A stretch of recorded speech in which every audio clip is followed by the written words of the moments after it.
Before compost bins, before fertilizer bags, before store-bought anything, there were methods, silent, powerful methods passed down through generations of growers who had no choice but to make the soil come alive with whatever they had, and one of those secrets is finally resurfacing.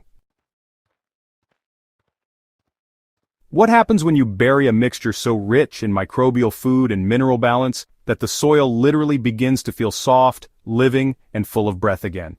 What happens when that mix comes from the oldest kind of farming, where livestock, wood fires, and seasons were the only tools? Today we dig up a forgotten formula, still used quietly in Amish farming, made from fermented manure and aged wood ash.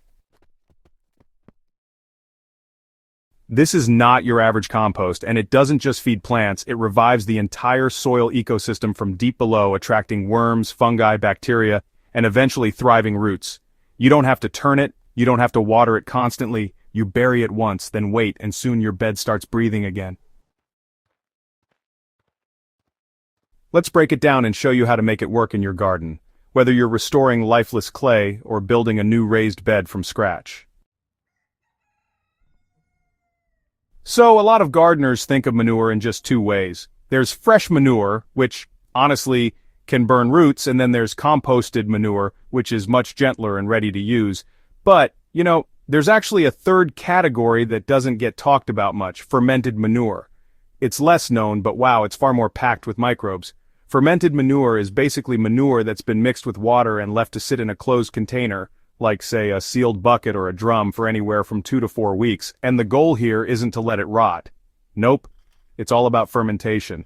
This process really kickstarts those anaerobic microbes, especially lactic acid bacteria, and they go to work pre-digesting the organic matter. What you end up with is a slurry that's just full of amino acids, enzymes, and nutrients in forms that soil life can use right away. I have to admit, it smells absolutely terrible, but honestly, the results are just beautiful. You can use cow goat or even rabbit manure for this. Just mix 1 part fresh manure with 2 parts water in a covered bucket. Stir it once a day for the first week, and then let it ferment undisturbed after that. You'll know it's ready when the bubbles stop and the surface develops a frothy, crusted top. This fermented manure brings in core microbial populations like Bacillus lactobacillus and native decomposers that thrive even in compacted soils. And unlike hot compost, these microbes survive deep burial and continue working in oxygen-poor zones, reviving layers where air rarely reaches. Manure adds life, but without balance, that life fizzles. That's where wood ash enters, but not just any ash. The Amish tradition calls for aged ash, which means ash that's been sitting outdoors exposed to rain and weather for at least a month. Why? Fresh ash is highly alkaline and can shock soil life, but aged ash is mellowed, leached of excess salts, and still packed with trace minerals. Wood ash contains calcium, potassium, magnesium, and silica, all in a fine, powdery form that buffers soil acidity and feeds fungal networks. It also helps balance the nitrogen-rich nature of manure, preventing ammonia burn and stabilizing microbial activity. When combined with fermented manure, it forms a complete food web: primer nitrogen and carbon from the slurry, and minerals from the ash. Together they mimic what used to happen naturally in old barns where animal waste mixed with fireplace residue on soil floors over winter, forming humic-rich layers come spring. To make your own Amish-style microbial reviver, follow this process. After your fermented manure is ready, you can strain it if you want a smoother mix, or just keep it chunky if you're planning to bury it deep. In a bucket, mix 3 parts fermented manure, slurry with 1 part aged wood ash, stir it all together until it forms a soupy dark paste. It should feel gritty but still pourable. Now comes the magic. Bury this mix at 6 to 10 inches deep, either in trenches or in pockets spaced across your raised bed or garden soil. There's no need to spread it thin. This is a concentrated inoculant. Just think of it as planting life into the dead zones of your soil. Cover it and forget it. Within days, you'll notice worms hovering near those spots.